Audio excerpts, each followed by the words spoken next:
নমস্কাৰ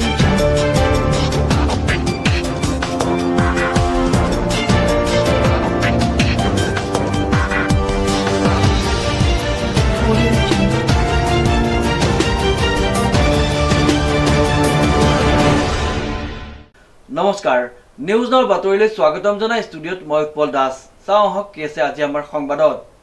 কা বিৰোধী আন্দোলনৰ নেতা অখিল গগৈকে আদি কৰি কৃষক মুক্তি সংগ্ৰাম সমিতিৰ নেতাক মুক্তিৰ দাবীত যোৰহাটত ছাত্ৰ মুক্তি সংগ্ৰাম সমিতিৰ মানৱ শৃংখল কা বিৰোধী আন্দোলনৰ গুৰি ধৰাৰ অপৰাধত কাৰাগাৰত বন্দী হৈ থকা কৃষক নেতা অখিল গগৈৰ লগতে আন তিনিজন নেতাৰ মুক্তিৰ দাবীত 8 জুলাই বুধবাৰে যোৰহাট জিলা উপায়ুক্তৰ কাৰ্যালয়ৰ সন্মুখত এক মানৱ শৃংখল কাৰ্যসূচী ৰূপায়ণ কৰে ছাত্ৰ মুক্তি সংগ্ৰাম সমিতিয়ে সাম্প্ৰতিক সময়ত কৰোনা মহামাৰীয়ে ভয়াৱহ ৰূপ ধাৰণ কৰাৰ সময়ত কাৰাবন্দী নেতাকেইজনৰ শৰীৰতো কৰোনা মহামাৰীৰ লক্ষণ দেখা দিয়াৰ পৰিপ্ৰেক্ষিতত বন্দী নেতাকেইজনক কাৰাগাৰৰ পৰা মুক্তি দি উন্নত চিকিৎসা প্ৰদানৰ দাবী জনাই সংগঠনটিয়ে আজি ছাত্ৰ মুক্তি সংগ্ৰাম সমিতি যোৰহাট জিলা সমিতিয়ে আজি যোৰহাট জিলা উপায়ুক্তৰ কাৰ্যালয়ৰ সন্মুখত আমি মানৱ শৃংখল কাৰ্যসূচীৰে আমি কা বিৰোধী আন্দোলনত কৃষক নেতা অখিল গগৈ ধৈৰ্য কোঁৱৰ ছাত্ৰ নেতা মানস কোঁৱৰ আৰু বিতু সোণোৱাল কাৰাবন্দী হৈ আছে আৰু আজি তেওঁলোকৰ স্বাস্থ্য অৱনতি ঘটিছে তেওঁলোকৰ স্বাস্থ্যত কৰোনাৰ লক্ষণে দেখা দিছে আমি এই প্ৰতিবাদী কাৰ্যসূচীৰ যোগেদি আমি সৰ্বানন্দ সোণোৱাল চৰকাৰখনক আমি দাবী উত্থাপন কৰিছোঁ যে অতি সোনকালে অসমৰ ৰাইজৰ পক্ষত থাকি ৰাইজৰ হৈ মাত মতা এই নেতাসকলক অতি সোনকালে মুক্তি দিয়াৰ ব্যৱস্থা কৰক আৰু উন্নত চিকিৎসা কৰাৰ ব্যৱস্থা কৰক আমি সৰ্বানন্দ সোণোৱাল চৰকাৰখনলৈ এটা আমাৰ মনত এটা ভয় আহিছে তেওঁলোকে অখিল গগৈক ভয় কৰে আৰু ভয় কৰাৰ কাৰণে তেওঁলোকে অখিল গগৈক আজি 7 মাহ ধৰি জেলৰ ভিতৰত ভৰাই থৈছে আৰু আমাৰ সন্দেহ হৈছে যে এই কৰোনাৰ নাম লৈ তেওঁলোকে অখিল গগৈ ধৈৰ্য কোঁৱৰ মানস কোঁৱৰ বিতু সোণোৱালক হত্যাৰ ষড়যন্ত্ৰ কৰিছে আৰু তেওঁলোকক এই হত্যা কৰি সদায় এই প্ৰতিবাদী সত্তাটোক ধ্বংস কৰি দিব বিচৰা আমাৰ সন্দেহ হৈছে গতিকে আমি চৰকাৰখনক অনুৰোধ জনাইছোঁ অখিল গগৈ ধৈৰ্য কোঁৱৰ মানস কোঁৱৰ বিতু সোণোৱালক অতি সোনকালে মুক্তি দি উন্নত চিকিৎসাৰ ব্যৱস্থা কৰক অন্যথা ইতিহাসে আমাৰ সৰ্বানন্দ সোণোৱাল চৰকাৰখনক কোনো কালেই তেওঁলোকক ক্ষমা নকৰিব সেয়ে আমি তেখেতসকলক অতি সোনকালে মুক্তি দিবলৈ আমি অনুৰোধ জনাইছোঁ মাধুৰ্য বৰাৰ report news now 24/7 Jorhat 9 July বৃহস্পতিবাৰ সন্ধিয়া 7 বজাৰ পৰা 15 জুলাই বুধবাৰলৈকে যোৰহাট পৌৰসভাৰ অধীনৰ এলেকাসমূহত সম্পূৰ্ণ লকডাউন ঘোষণা কৰিছে জিলা দণ্ডাধীশে 9 জুলাই বৃহস্পতিবাৰৰ সন্ধিয়া 7 বজাৰ পৰা 15 জুলাইলৈকে যোৰহাট নগৰ আৰু পৌৰসভা এৰিয়াসমূহত পুনৰ লকডাউন ঘোষণা কৰিছে যোৰহাট জিলা প্ৰশাসনে এই সময়খিনিত চিকিৎসালয় আৰু চিকিৎসাকৰ্মী গাখীৰ আৰু সংবাদকৰ্মী বাদে সকলো বন্ধ থাকিব সেয়েহে যোৰহাট জিলাৰ উপায়ুক্ত ৰশ্মি অপৰাঞ্জী গৰাকীয়ে ৰাইজৰ সহায় সহযোগিতা কামনা কৰিছে যিহেতু যোৰহাটতো সামাজিক সংক্ৰমণৰ পৰিমাণ দিনক দিনে বাঢ়ি গৈছে কালি জিলাখনত 15জন পজিটিভ হোৱাৰ বিপৰীতে আজি 8জন পজিটিভ হৈছে 9 জুলাই বৃহস্পতিবাৰৰ সন্ধিয়াৰ পৰা আৰম্ভ হোৱা লকডাউনৰ জিলা প্ৰশাসনে কঠোৰ হ'ব যদি এই আইন অমান্য কৰে তেন্তে গোচৰ পঞ্জীভূত হ'ব বুলি জিলা প্ৰশাসনৰ তৰফৰ পৰা আমাক জানিবলৈ দিছে সেয়েহে জিলা প্ৰশাসন যাতে কঠোৰ হ'ব নালাগে তাৰ বাবে ৰাইজৰ সকলো প্ৰকাৰৰ সহায় সহযোগিতা কামনা কৰিছে প্ৰশাসনে অন্যহাতে আজি যোৰহাট নগৰখনত অত্যাধিক ভিৰ পৰিলক্ষিত হোৱা দেখা গ'ল সামাজিক দূৰত্ব মুখত মাস্ক নোহোৱাকৈ যোৰহাট নগৰত বহু লোক দেখা পোৱা গ'ল অন্যহাতে যিসমূহ যান বাহন যোৰহাটত চলাচল কৰিছে সেই যান বাহনসমূহৰ ভিতৰত যাত্ৰীসকলৰ মুখতো দেখা পোৱা নগ'ল মাস্ক কাইলে গধূলি পৰা যোৰহাট টাউনত লকডাউনটো হ'ব আৰু এই লকডাউন এক সপ্তাহলৈকে চলিব এইটো টোটেল লকডাউন হ'ব মেডিকেল শ্বপছ নাৰ্ছিং হোমছ আৰু some areas door delivery of milk বাহিৰে বেলেগ একোটো নচলে এণ্ড এতিয়া এই লকডাউনটো দিয়াৰ উদ্দেশ্যটো যাতে চেইনটো যাতে আমি ব্ৰেক কৰিব পাৰোঁ এই সপ্তাহটো চবেই যদি ঘৰত থাকে নিজে বিকজ কমিউনিটি ট্ৰান্সমিশ্যনটো হৈছে যোৰহাটত সেইটো আমি মানিব লাগে এণ্ড এইটো একচেপ্টো কৰিব লাগে যে কমিউনিটি ট্ৰান্সমিশ্যন হৈছে বুলি চ' যদি এজন পজিটিভ যদি হৈছে এতিয়া তেওঁ এক সপ্তাহমান যদি কমিউনিটিলৈ যদি নাহে আফটাৰ 1 উইক তেওঁ স্প্ৰেড কৰাৰ চান্সেছটো অকণমান কমে সেইবাবে এই লকডাউনটো এতিয়া দিছোঁ আৰু পাছতো চাম যদি বেছি যদি আৰু কেছেছ যদি ওলায় এইটো এক্সটেণ্ডো কৰিব পাৰোঁ কিবা এটা ৰেহাই দি এণ্ড এৰিয়াৰ কথাও আমি চিন্তা কৰি আছোঁ বৰ্তমান অনলি যোৰহাট টাউন এৰিয়াতে দিছোঁ যদি কেছেছটো বেলেগৰ পৰা যদি বেছি ওলায় ডেফিনেটলি আমি এইটো এক্সটেণ্ডো কৰিম মোৰ ৰাইজক সেইটোৱে এটাই অনুৰোধ যাতে আপোনালোক নিজক আৰু নিজৰ পৰিয়ালক বাচিবলৈ মানে যি কৰিব লাগে ডিষ্টেঞ্চটো মেইনটেইন কৰিব লাগে যদি মাৰ্কেট কৰিবলৈ যায়ো ডিষ্টেঞ্চটো মেইনটেইন কৰিব লাগে আৰু মাস্কটো 100%টো পিন্ধিব লাগে মই এক্সাম্পলটো দিছোঁ মোৰ আৰু যোৰহাট জিলাৰ SP সাহেবৰ আমাৰ অফিচতো দুজনকৈ কেছেছটো ওলাইছে কিন্তু বাকী অফিচত ষ্ট্ৰিক্ট ছ'চিয়েল ডিষ্টেঞ্চিং আৰু মাস্ক এনফৰ্চ কৰাৰ বাবে বাকীখিনি কিন্তু স্প্ৰেডটো হোৱা নাই তো সেইবাবে এণ্ড চিমিলাৰলি SP সাহেবৰো নিজৰ অৰ্ডাৰলিয়ে পজিটিভ ওলাইছে কিন্তু SP সাহেবৰ পজিটিভটো ওলোৱা নাই কাৰণটো তেখেত কেতিয়াও মাস্কটো নেৰে চ' এই এক্সাম্পলছটো সেইকাৰণে দিছোঁ যাতে মাস্ক আৰু ছ'চিয়েল ডিষ্টেঞ্চিঙৰ ইম্পৰ্টেঞ্চ জনাবলৈ মই সেইটো এক্সাম্পলটো দিছোঁ মোক ৰাইজক সেইটোৱে অনুৰোধ নিজক আৰু নিজৰ পৰিয়ালক আল্টিমেটলি কমিউনিটি আৰু ছ'চাইটিক বচাবলৈ মাস্ক আৰু ছ'চিয়েল ডিষ্টেঞ্চিং মেইনটেইন কৰক আৰু লকডাউনৰ যি নিয়মাৱলী আছে সেইটো পালন কৰিবলৈ মই ৰিকুৱেষ্ট দিছোঁ আৰু যদি পালন নকৰে ডেফিনেটলি আমি কেছেছটো ল'ম কিন্তু that is the punitive part of the lockdown কিন্তু নিজে ভলেণ্টাৰিলি যদি লকডাউনটো মানি চলে সেইটো নিজৰ বাবে ভাল সকলোৰ বাবে ভাল জিলা প্ৰশাসন এই ক্ষেত্ৰত অলপ কঠোৰ হ'ব চাগে অফক'ৰ্ছ কঠোৰটো হ'বই লাগে মোৰ সেইটো আমি কঠোৰ হ'বলৈ আমাক দিবলৈ নিদিব বুলিয়ে মোৰ ৰিকুৱেষ্ট ৰাইজলৈ সেইটো অনুৰোধ ৰাইজক সেইটো নিজৰ দায়িত্বটো পালন কৰক নিজে লকডাউনৰ নীতিটো পালন কৰক বিদ্যাধৰ কলিতাৰ report news now 24/7 Jorhat Jorhat medical কলেজৰ দুটা অংশ কণ্টেইনমেণ্ট জ'ন ঘোষণা কৰোনা আক্ৰান্ত দ্ৰুতগতিত বৃদ্ধি পোৱাৰ প্ৰতি লক্ষ্য ৰাখি গুৱাহাটী মহানগৰীত লকডাউন চলি থকাৰ সময়তেই যোৰহাট মেডিকেল কলেজৰ দুটা অংশ কণ্টেইনমেণ্ট জ'ন হিচাপে চিহ্নিত কৰি যোৰহাট জিলা প্ৰশাসনৰ তৰফৰ পৰা সম্পূৰ্ণৰূপে বন্ধ কৰি দিয়ে যোৰহাট চিকিৎসা মহাবিদ্যালয়ৰ ছাত্ৰী আৱাস আৰু চাৰ্জিকেল ৱাৰ্ডটো আজিৰ পৰা কাৰ্যকৰী হোৱাকৈ সম্পূৰ্ণৰূপে প্ৰশাসনৰ তৰফৰ পৰা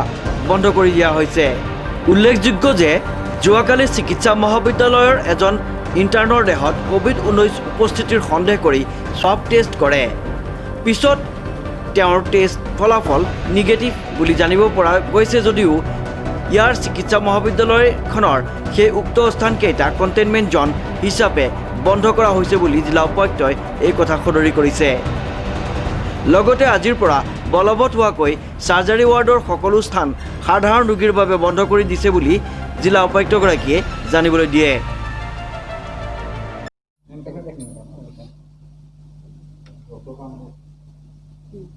আপুনি সুধি লওক কোনোবা কুৱেশ্যনটো সুধি লওক হয় যোৱাকালি JMCHৰ দুজন ডক্টৰছৰ ওলাইছিলে এজনী আছিলে ইণ্টাৰ্ণ আৰু এজন চাৰ্জন হয় চ' এই দুজনৰ কণ্টেক্টছটো আমি কৰি আছোঁ চ' বিকজ চাৰ্জন হৈছে তেখেত হি had attended the OT also চ' সেই এতিয়া ৰেগুলাৰ চাৰ্জাৰীজটো আমি বন্ধ কৰিছোঁ যেতিয়ালৈকে কণ্টেক্টছৰ ৰিজাল্টছটো আহে আৰু অফক'ৰ্ছ এনেস্থেচিয়া যিহেতু দে R related so' both surgery department and anesthesia have now been closed till the results will come out and intern doctor or contacts to already contact tracing to whole aru results ahile ratipo results palo all contacts of the intern doctor have tested negative so that is one good news kintu jate next time enakwa situations to no hoy we have asked for explanation from the principal and jehetu ejon doctor sample দিয়াৰ পাছত আইচলেশ্যনত থাকিব লাগে, কিন্তু তেওঁ সেইটো মনা নাই আৰু ডিউটি এটেণ্ড কৰিছোঁ। চ' দেট ইজ মাধুৰ্য বৰাৰ report, news now 24/7 Jorhat. Dergaon বঙালগাঁও Nabajyoti সংঘৰ মহৎ প্ৰচেষ্টা। বঙালগাঁও নৱজ্যোতি সংঘৰ মহৎ প্ৰচেষ্টাত কৃতি ছাত্ৰ ছাত্ৰীক সম্বৰ্ধনা আৰু পাঠদান কাৰ্যসূচী শুভাৰম্ভ।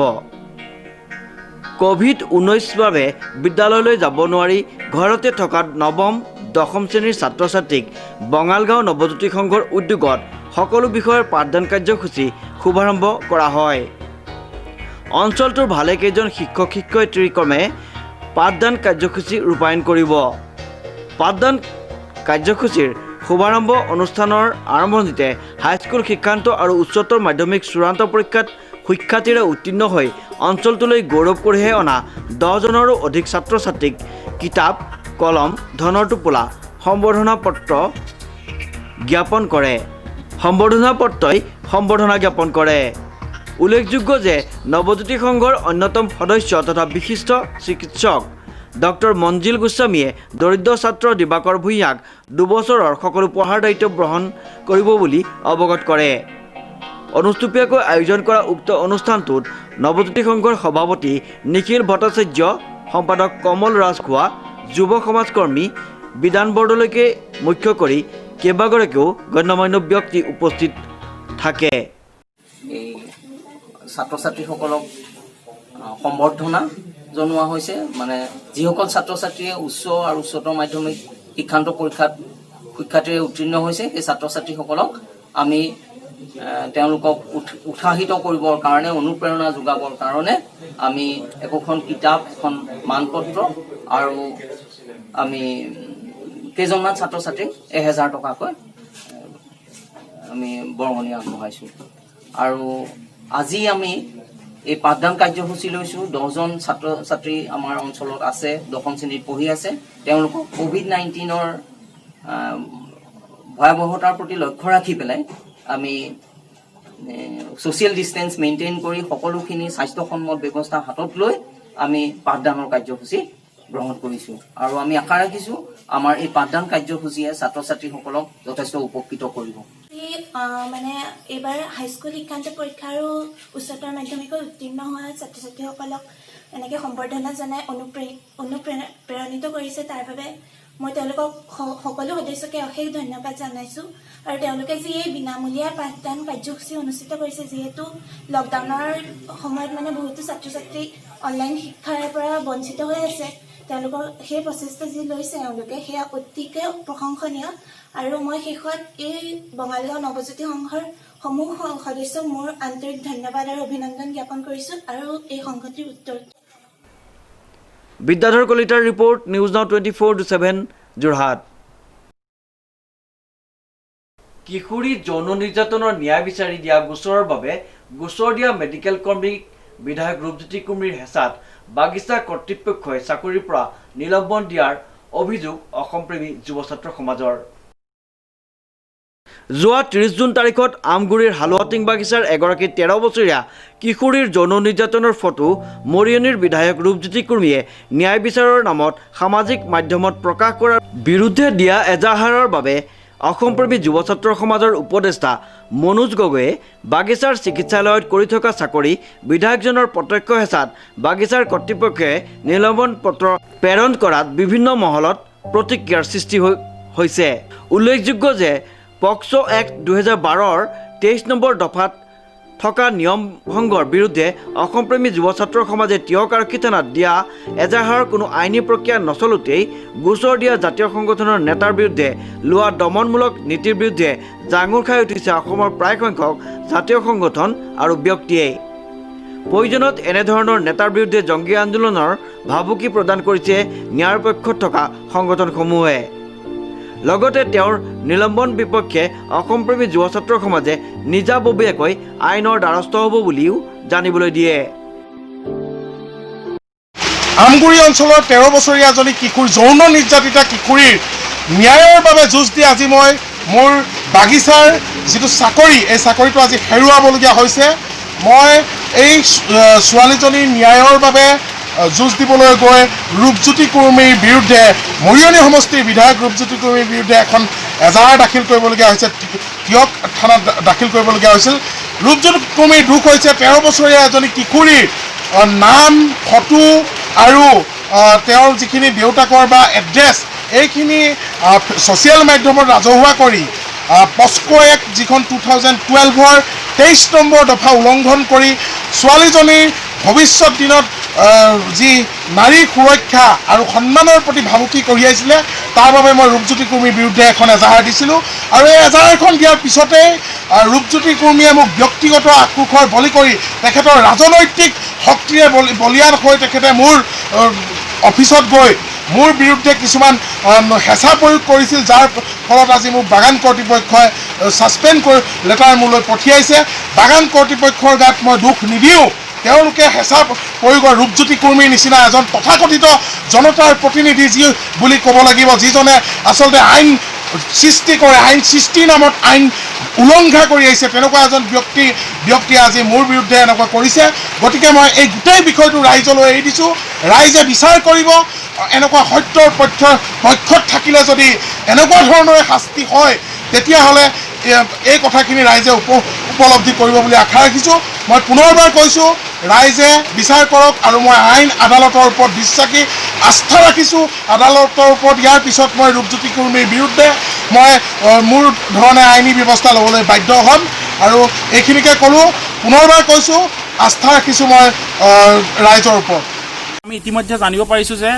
অসমপ্ৰেমী যুৱ ছাত্ৰ সমাজৰ সভাপতি মনোজ গগৈক তেখেতে বৰ্তমান কৰ্মৰত হৈ থকা বৰচিলা চাহ বাগিচাৰ পৰা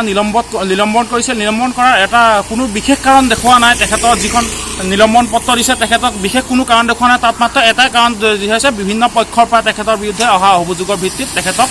নিলম্বন কৰা হৈছে বুলি তেখেতক যি পত্ৰত নিলম্বন পত্ৰত তেখেতক জনোৱা হৈছে। কিন্তু মই এইটো কথা ক'ব বিচাৰিছোঁ, যদি বিনা দুখত কিয় এজন মানুহক কাৰোবাৰ যদি তেওঁৰ কৰ্মস্থলীত যদি কোনো ধৰণৰ কমপ্লেইন নাই, ওচৰৰ ৰাইজৰ কোনো কমপ্লেইন নাই, তেনেহ'লে কিয় তেখেতক কৰ্মস্থলীৰ পৰা নিলম্বন কৰা হ'ব? ইয়াৰ মূল কাৰণ এটাই, সম্পূৰ্ণ ৰাজনৈতিক উদ্দেশ্য। মৰিয়নি বিধানসভা সমষ্টিৰ বিধায়ক ৰূপজ্যোতি কুৰ্মীক এগেইনষ্টত আজি কিছুদিন আগত মনোজ গগৈয়ে আমগুৰিত বৰ্তমান বিতৰ্কত চলি থকা এটা কেছৰ ওপৰত তেওঁ যি নিজৰ অস্তিত্ব জাহিৰ কৰিবলৈ আমগুৰিত আহি চেষ্টা কৰিছিল, তাৰ বিৰুদ্ধে পক্সো আইনৰ অধীনত মনোজ গগৈয়ে তেখেতৰ ৰূপজ্যোতি কুৰ্মীৰ বিৰুদ্ধে এখন এজাহাৰ দাখিল কৰিছিল। আৰু তাৰ ফলশ্ৰুতিত আক্ৰোশমূলকভাৱে মনোজ গগৈৰ বিৰুদ্ধে তেখেতে যি এই ৰাজনৈতিক ষড়যন্ত্ৰ কৰিছে তাক আমি আহোম জাতীয় গণমঞ্চই তীব্ৰ ভাষাৰে নিন্দা জনাইছোঁ, ধিক্কাৰ জনাইছোঁ। আৰু যদি অতি শীঘ্ৰে এই নিলম্বনৰ প্ৰক্ৰিয়া বন্ধ নকৰে, স্থগিত নকৰে, তেন্তে আমি শিৱসাগৰৰ যিকোনো ঠাইত কিন্তু আমি আহোম জাতীয় গণমঞ্চই ৰূপজ্যোতি কুৰ্মীক যিকোনো ধৰণৰ প্ৰত্যাহ্বান দিবলৈ বাধ্য হ'ম। মাধুৰ্য বৰাৰ ৰিপৰ্ট, নিউজ নাও 24/7 যোৰহাট। কৃষক নেতা অখিল গগৈ, ধৈৰ্য কোঁৱৰ, বিতু সোণোৱাল আৰু মানস কোঁৱৰক মুক্তিৰ দাবীত টিয়কত প্ৰতিবাদ। কৃষক মুক্তি সংগ্ৰাম সমিতি আৰু অসমপ্ৰেমী যুৱ ছাত্ৰ সমাজৰ আহ্বানত টিয়ক আৰক্ষী থানাৰ সন্মুখত মানৱ শৃংখল কাৰ্যসূচী গ্ৰহণ কৰি তীব্ৰ প্ৰতিবাদ সাব্যস্ত কৰে। জাতীয় সংগঠনকেইটাই অখিল গগৈক মুক্তি দিয়ক, ধৈৰ্য কোঁৱৰক মুক্তি দিয়ক, বিতু সোণোৱালক মুক্তি দিয়ক, মানস কোঁৱৰক মুক্তি দিয়ক, অখিল গগৈক উন্নত চিকিৎসা প্ৰদান কৰক, বিতু সোণোৱালক উন্নত চিকিৎসা প্ৰদান কৰক, বিজেপি হুঁচিয়াৰ, আমাক NIA নেলাগে, ন্যায় লাগে আদি লিখিত প্লেকাৰ্ড লৈ অৰ্ধশতাধিক কৰ্মীয়ে প্ৰায় এঘণ্টা সময় মানৱ শৃংখল কাৰ্যসূচী গ্ৰহণ কৰে।